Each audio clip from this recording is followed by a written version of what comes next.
Welcome to the Thermal-Mechanical Analysis of Thermal Expansion Coefficients Lab Module.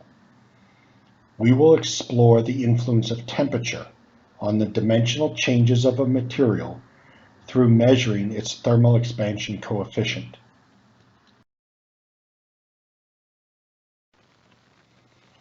Atoms in a solid maintain an equilibrium distance from other neighboring atoms, referred to as its interatomic spacings.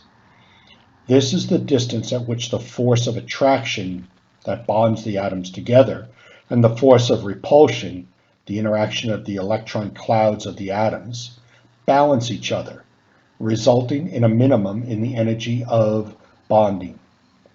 This determines the distance between the atoms in this structure. In a plot of bonding energy versus distance between the atoms, there is a potential well in which the equilibrium distance is defined as the bottom of the energy well.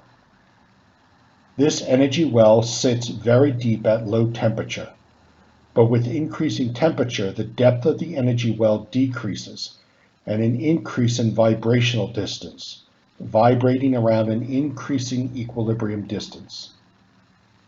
In other words, the atoms move vertically and to the right with increasing temperature, and the horizontal separation between the sides of the curve then define the range of distance that the atoms vibrate over. The shape of the energy curve, its depth and width, depend on the strength and stiffness of the bonds in the solid. For example, melting point is a measure of the strength of the bonds in the solid. Higher melting points are associated with deeper energy wells, as shown in the diagram to the left.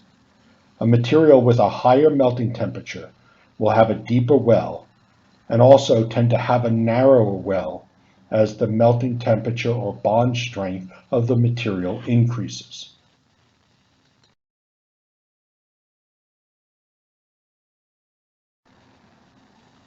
The shape of the energy well is also related to the thermal expansion properties of the material. Thermal expansion is a concept involving strain per degree Celsius as the material undergoes heating. In other words, as the temperature increases, the vibrational distance that the atoms can vibrate over increases. If you divide that change in dimension over which the atoms are vibrating relative to their original room temperature dimension, or room temperature equilibrium distance, that is the strain occurring in the lattice. The amount of change of that dimension per unit degree temperature is used to calculate the thermal expansion coefficient. Strain is defined as the change in length over the initial length, and the thermal expansion coefficient is then that strain divided by the change in temperature. In this experiment, we measure the initial length of the sample, then its change in that length as a function of temperature. Consider again when a solid is heated. The atoms vibrate in three dimensions, x, y, and z, around their equilibrium positions. Atoms can maintain distance separations that change with temperature, as shown in the diagram to the right. With increasing temperature, the range shown by the horizontal red lines, over which the equilibrium distance can vary, increases with increasing temperature. In material science, we often use the concept of balls or spheres representing atoms, and springs to represent the bonds between the atoms. So if we consider a crystalline lattice made up of atoms and bonds, we can envision that as a structure containing balls connected to each other by springs. The stiffness of the springs defines the modulus or stiffness of the motion between the atoms, and this is often related to the modulus of the material. The strength of the springs is related to the melting temperature of that bond.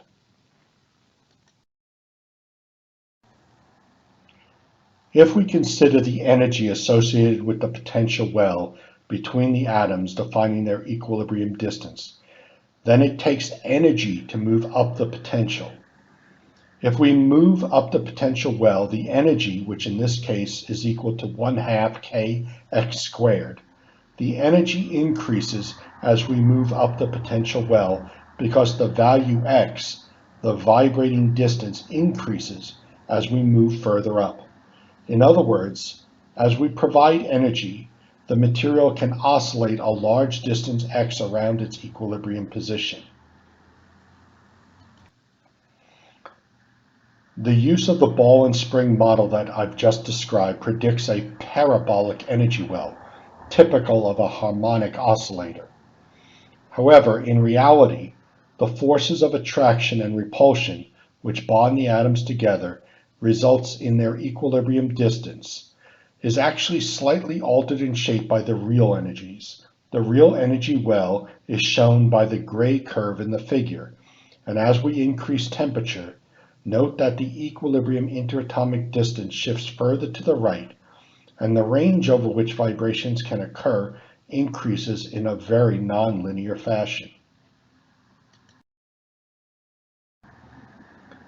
Again, considering the energy well model I've described, if we were to plot the mean interatomic distance over the range of temperatures as the temperature increases, there's a gradual increase in the interatomic distance with temperature.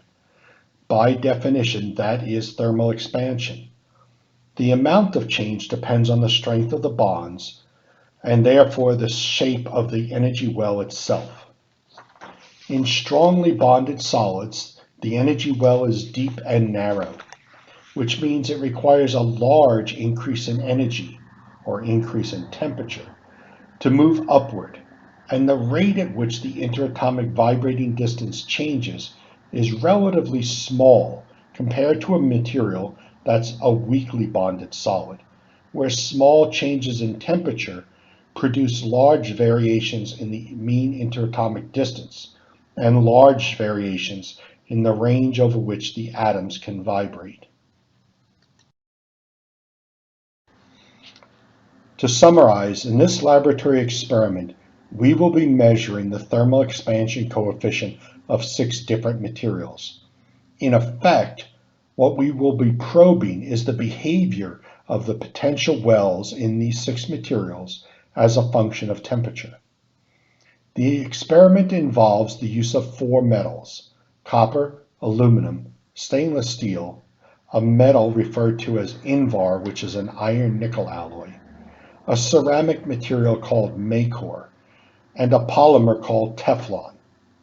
These materials have very different structures, very different compositions, and therefore have intrinsically very different potential wells associated with the interatomic positions of the atoms. In this experiment, we will be using an instrument referred to as a dynamic mechanical analyzer, or DMA, but we will be using it in a configuration that is referred to as a thermomechanical analyzer, or TMA. A TMA is a quasi-static version of a DMA. So the TMA, thermomechanical analyzer, is an operating mode in which the DMA can act in a quasi-static configuration, as opposed to the fully dynamic mode typically used in a DMA. We will be using this instrument to measure the thermal expansion coefficients.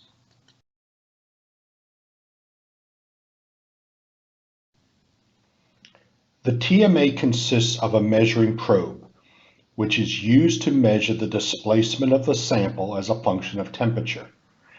The temperature change is produced by the use of a furnace, which surrounds the sample to heat the sample, and the probe is used to measure the displacement of the top surface of the sample as a function of temperature.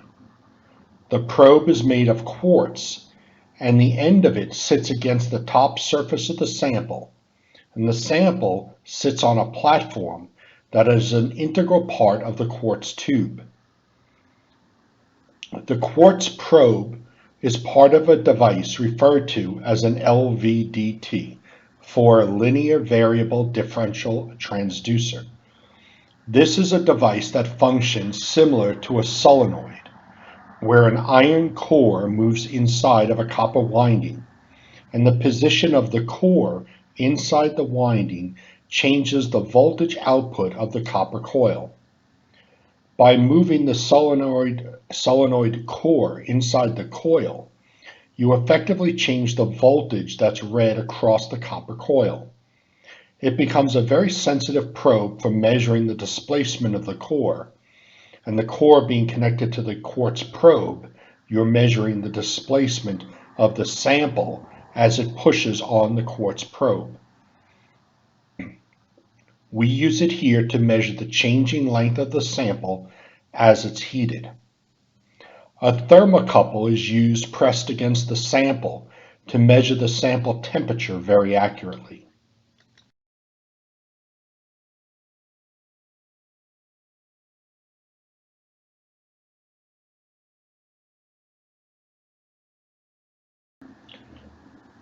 Before beginning the experiment, let's discuss the samples that we're going to be using and discuss a little bit more about the instrument that we will be using to make the measurements.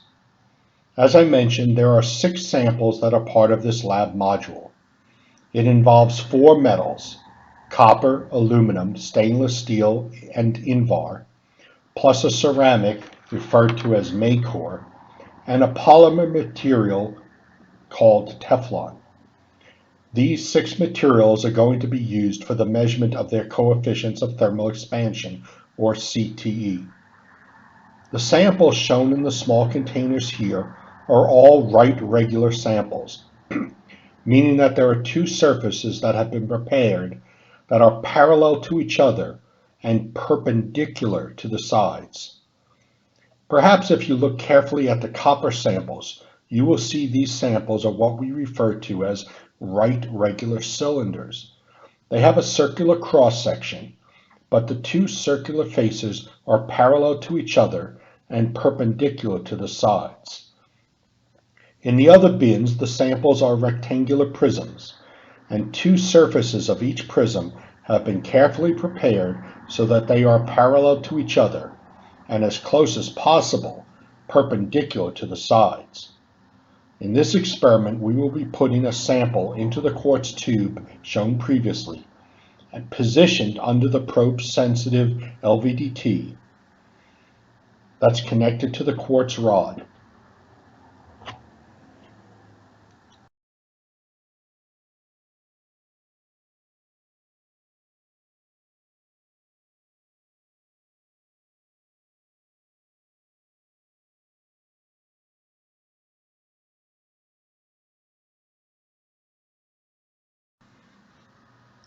The TMA system itself consists of a computer interface to the DMA, again running in the TMA mode. Before we put a sample into the quartz tube, we generally cover the furnace entrance during sample insertion to avoid dropping the sample into the furnace, which is difficult to retrieve. We're showing now the furnace, so you can see when the furnace is raised, it will surround the quartz tube, which has the quartz bottom to it. You will notice the thermocouple on the left side, the thin metal wire, and the moving probe is the LVDT quartz positioning probe.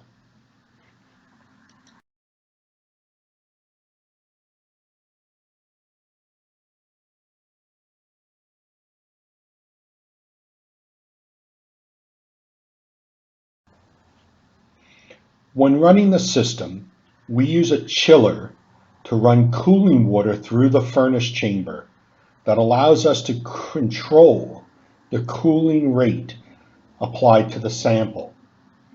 We also use an inert gas, in this case argon, to provide a shield gas so that the sample does not oxidize during the experiment. We open the valves between the gas tank and the sequence of valves leading to the DMA, allowing a gas flow through the quartz tube that will surround the sample. Notice the raised bead in the flow meter, from which you can verify that gas is flowing through the chamber. The flow meter is placed in series with the gas flow line feeding the DMA.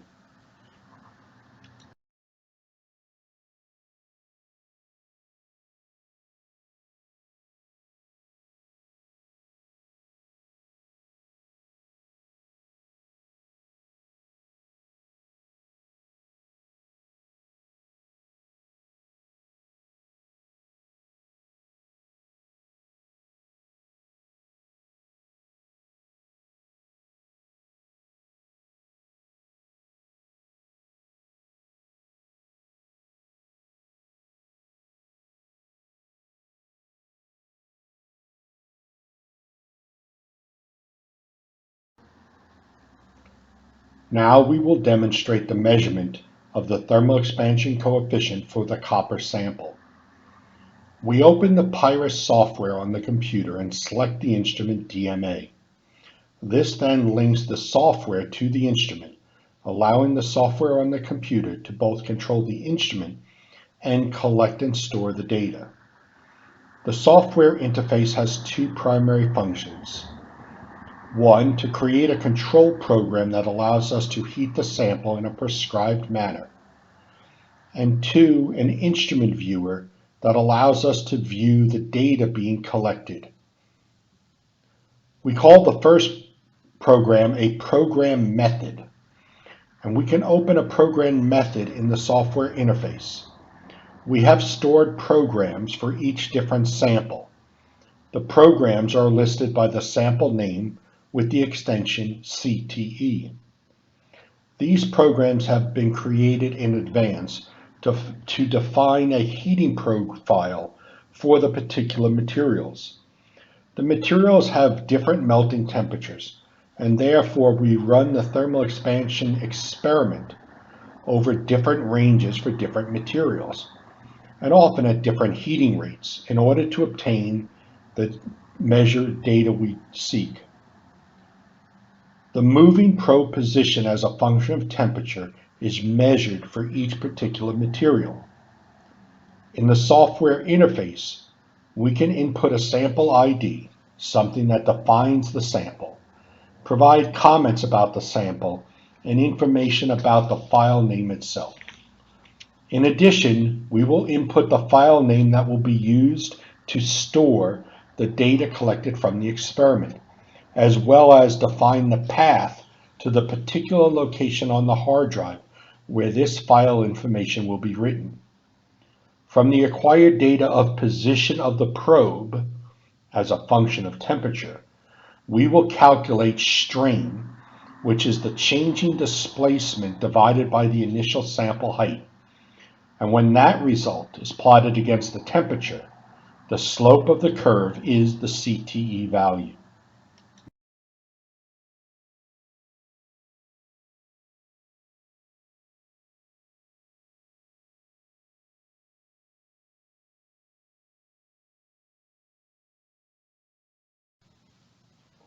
Now we will review the thermal profile that has been created for the heating experiment for the copper sample.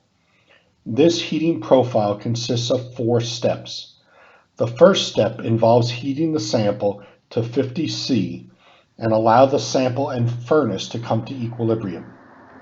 We program a hold for 2 minutes at 50 C.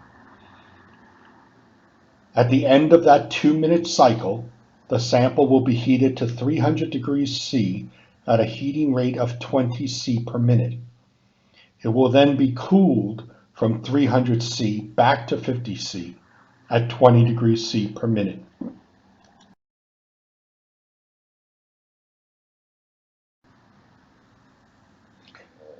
To ensure we have an accurate measurement of the sample temperature, we use a thermocouple placed in contact with the edge of the sample. This is done by positioning the thermocouple wire itself inside of the quartz tube against the surface of the sample that's placed beneath the quartz probe. Let's prepare to position the sample under the probe and adjust the probe position and the thermocouple position on the sample.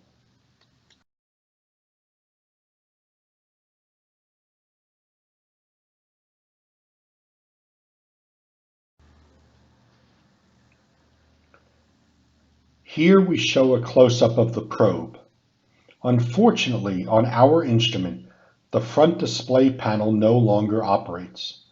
So we've built a replacement interface to the front panel control. This allows us now to move the probe up and down, allowing us to position the sample under the probe. First, we put the probe in contact with the base before any sample is placed in the furnace, and then we zero that position of the probe. So the probe position starts out as close to 0 as possible. We then raise the probe high enough to allow us to insert the sample as shown here.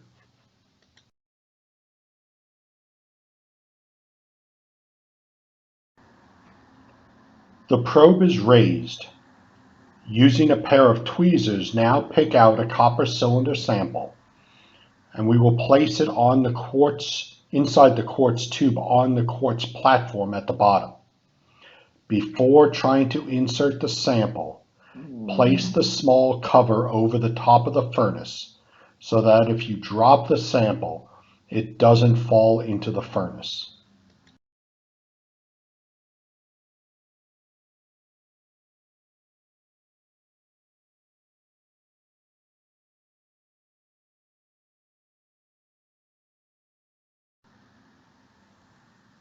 Now we place the sample onto the quartz tube bottom as shown here, and then we will lower the quartz probe onto the sample. Ensure that we have intimate contact between the sample and the thermocouple that's going to measure its temperature. We either can move the sample against the thermocouple, or better, push the thermocouple over against the sample.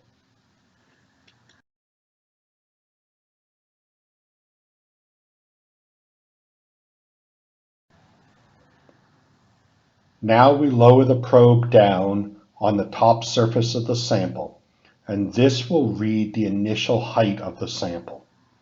We now use the software tool and record the height of the sample, or the probe position with the probe on top of the sample.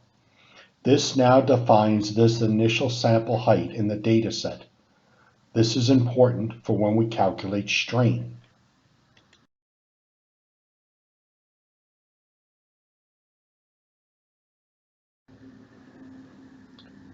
Remember, we are going to calculate strain. We're measuring displacement, but we need to calculate strain. Strain is the change in the height of the sample relative to its initial height. So this value defines the initial sample height. In this case, we show it to be approximately 2.9 millimeters. Here we show the position of the probe sitting on top of the sample, and the position of the thermocouple wire on the left side of the sample immediately up against the sample.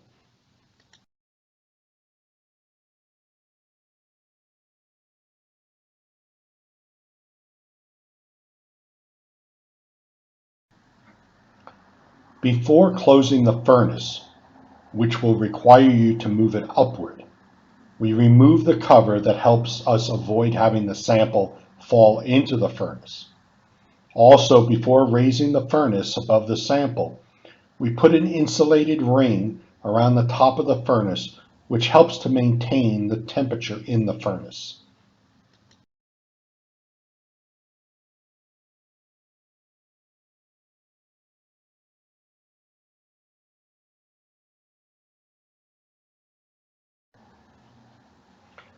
Now we will show you the plot that will display the data that's collected during the experiment in the instrument viewer.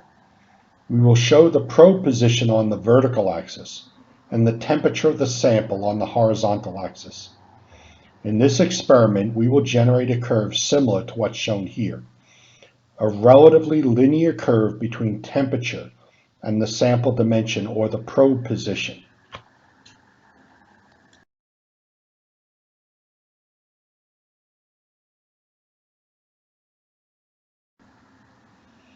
In this experiment, we've now heated the sample up to 300 C and are now cooling the sample back down.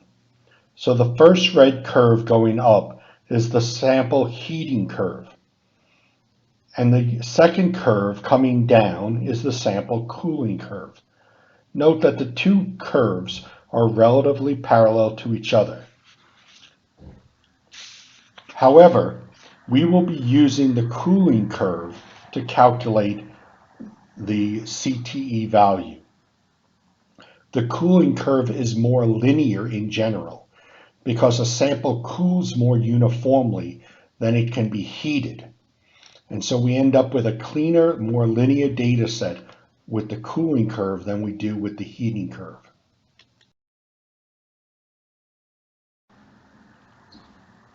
Now we're going to replot just the cooling curve portion of the collected data. Recall, we need to plot a plot of probe position versus temperature, not time. For this lab, you will use the collected cooling curve for each material, the probe position during cooling versus temperature, to calculate the strain versus temperature plot. Then the calculated CTE is determined by measuring the slope of the strain versus temperature curve.